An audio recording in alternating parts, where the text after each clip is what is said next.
Story time of how my best friend was catfished by my dad. So me and my best friend were kind of just like swiping through Tinder for fun, and then she came across this really hot dude. So of course she swiped right and they talked all night long, and he said he had an Android so he couldn't FaceTime, but his messages were blue, so I thought something was off. She was too blinded to see that something was up in the first place because she was messaging with a really hot guy. So about a week of them just like texting back and forth and I guess getting to know each other, they decided that they were gonna meet up. So they both decided that they were gonna meet up at an Olive Garden near them, and you see, as her best friend of course I'm gonna have to go with her. So I got dressed up and I sat about 5 tables away from her, and we got there about 30 minutes earlier than we were supposed to be there. Okay, so my best friend had 3 bowls of fettuccine alfredo before he got there, so when he got there it wouldn't look like she ate a lot.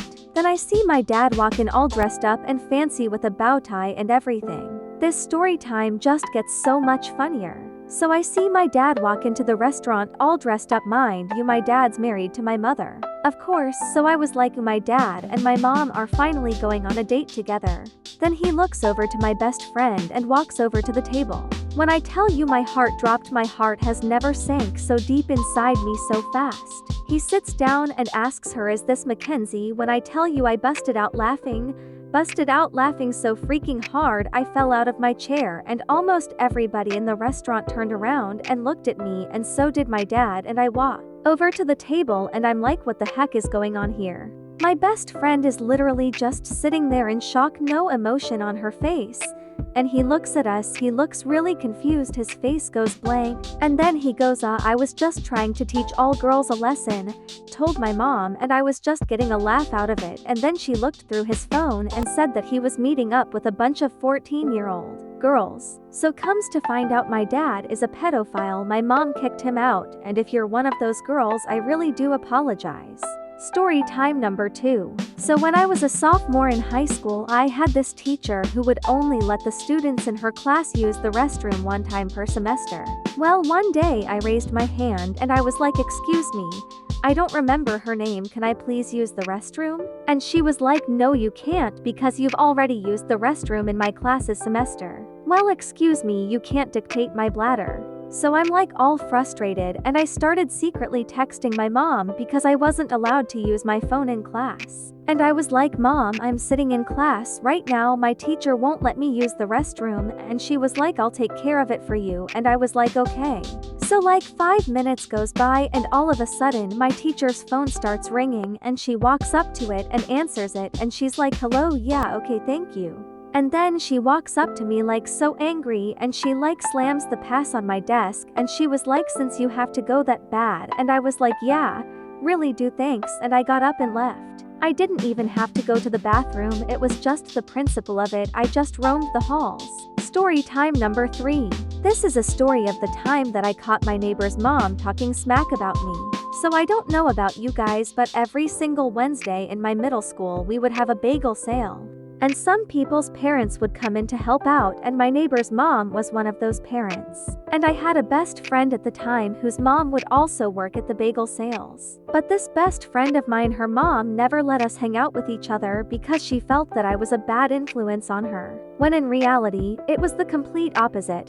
She was the one that snuck the boys in her house. So basically, her mom wouldn't let us hang out, and sometimes my friend would go with her mom in the morning basically as a ride to school and to help out with the bagels too. And one day when she went in with her mom, my neighbor's mom also was there too. So my friend starts eavesdropping into their conversation, and my friend's mom brings me up and says how much of a bad kid I am and a bad influence. And my neighbor's mom was like, "Oh wow, that's my neighbor, like we always suspected something bad about her. Our whole entire neighborhood knows this about her." Basically making stuff up about me. Oh, then I go home crying, tell my mom, so my best friend tells me all these things that my neighbor was saying about me. Obviously, and I got really upset, so I went home and I just started to cry. For some reason, I felt like when I was younger, every one of my friends' parents hated me, and I never really knew why. I was always the type of person to like let my friends do whatever they want and encourage them in doing whatever they want. Whether that's breaking the rules or following the rules, so I mean, I guess that could be something. But I'm just being a supportive friend, like sorry. So when I told my mom, she was like, okay, come with me, I'm gonna knock on her door. I was like, heck no, I do not feel like dealing with this, mom, you deal with it. So she calls her up in the phone, puts her on speakerphone and confronts her about the situation, and this lady starts going on about how she loves me, like I'm her own child, saying that I was never a bad influence on her daughter and that she actually wanted me to hang out with her daughter more. Like that's not what she was saying, but okay, whatever. End of story. Like what? Story time number 4. This boy lied about his age just to date me. So back when my cute, amazing self was a senior in high school, there was this new girl that came to our school. Long story short, me and her ended up becoming super close. I went to her house to spend the night. Her family loved me, I mean, why wouldn't they? Anyways, she had a brother, we're gonna call him Andy. So me and Andy got pretty close. Now I want you guys to keep in mind, Andy didn't go to my school because their parents were divorced. So the sister, who I was friends with, lived with her mom and Andy lived with his dad, who lived in another city, but sometimes Andy would go to his mom's house, which is how I met him. As me and Andy were getting closer, one day he asked me, hey, how old are you? And I was like, oh, I just turned 17, how about you? He told me, oh, I'm 17 too, but my 18th birthday is coming up. After a while, me and him eventually started dating. Then one day I ran into his cousin who happened to go to my school. What a small world. Anyways, we started having a conversation and she asked me, oh my god, are you dating Andy? And I was like, how do you know that? Because at the time I didn't know that she was his cousin and he didn't go to the same school as me. So I didn't know how she would have known that, and then she tells me, oh, that's my cousin. As we're talking, she says, oh, are you gonna go to his birthday party? And I'm like, no, he actually didn't tell me he was having a birthday party. Weird. And she's like, yeah, that's really weird because it's like coming up next week, and I'm just sitting here like, well, maybe he'll tell me he probably just had a lot of his mind. And then she says, I can't believe he's gonna be 16 already, time flies. We're gonna throw him a sweet 16 party. After she says that, I just look at her like, you mean 18, right? Like you said 16. I think you meant 18. And then she's like, no, I meant 16. So that's when I found out he's actually 16 or about to be 16. So I was 17 dating a 15-year-old, and I know a lot of you were like, oh my god, it's not really that much of an age gap. Listen, the fact that he lied about it is bad enough for me. Secondly, I would have been 18 and he still would have been 16 turning 17. But that's a little weird for me, and I didn't want to become a case, that's why I wasn't looking for a younger boy. After I find out this new information, of course, I tell my best friends and they start hyping me up, break up with him. Which is what I did. I sent him this huge paragraph. I kind of went off, of course. He replied to my paragraph saying, I'm sorry. I don't want to lose you. Blah blah blah. I basically told him, sorry, I don't want to be with liar. I blocked him and haven't seen him since. Story time number 5. This is about why it's better to have one friend that you hang out with regularly instead of having a big group of friends. So when I was a sophomore in high school, I was kind of going through an identity crisis, and low-key still am. I went to a predominantly white school for the majority of my life, so let's just say I was extremely whitewashed. It was one of those times in my life where if a white person said the N-word around me, I would just laugh.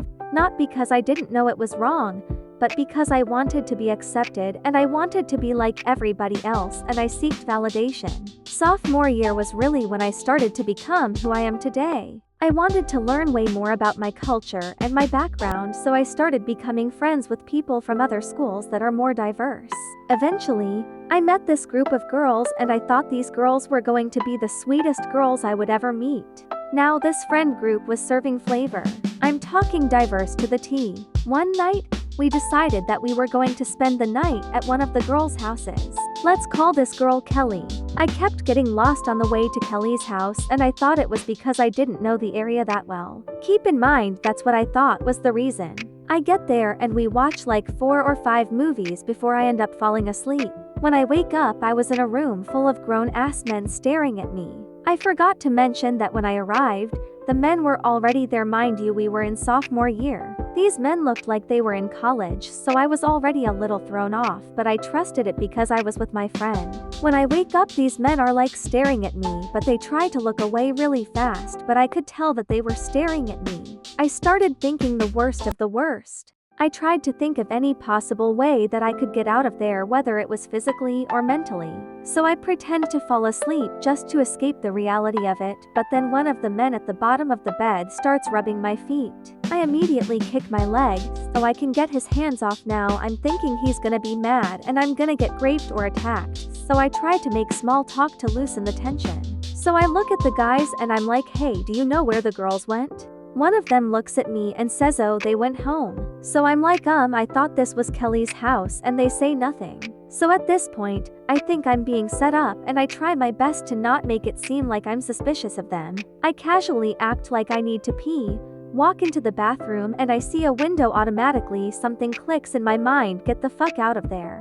So I go into the bathroom and there's a window. I'm thinking to myself, I would be so dumb.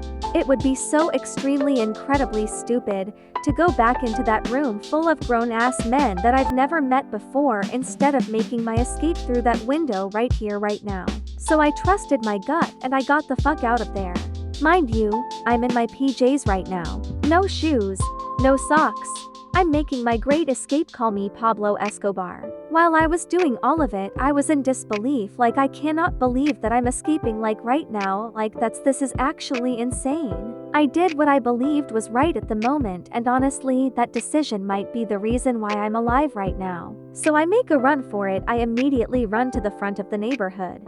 I hide behind some trees and then I call my sister. I called my sister instead of my parents. My mom was the one who drove me there. If she knew that something bad happened, she wouldn't have let me go out again. I'm frantically explaining everything on the phone to my sister. She literally speeds to come get me. When she gets there, I immediately hop in her car and we get the fuck out of there. On our way home, I get a text from Sally saying, "Hey girl, where are you? We went to the gas station to get some milkshakes. You could have came with, but you were already asleep." I didn't even respond. I just blocked all of them because I know damn well that they were not getting milkshakes. Because 1, why didn't they wake me up to get milkshakes? Because I wasn't the first person to fall asleep. I'd never fall asleep first at somebody's house with a big group of people. I saw somebody else who looked like they were sleeping, so I thought that I was gonna fall asleep too. 2, why were all those grown-ass men there? Nobody told me that they were going to be there. Like I said, we were sophomores, these men were in college, they may have even graduated from college, they were grown. 3, why would she lie about it being her house? 4, why did the boy say she went home? Remember when I said I kept getting lost because I didn't know the area? Once I went back to look through the messages that I had with those girls to see if there was anything fishy going on, I noticed that they were all sending me different addresses. Either one number would be off or a letter would be off. They were planning something because they were trying to get me there late. Haven't seen or talked to these girls since then.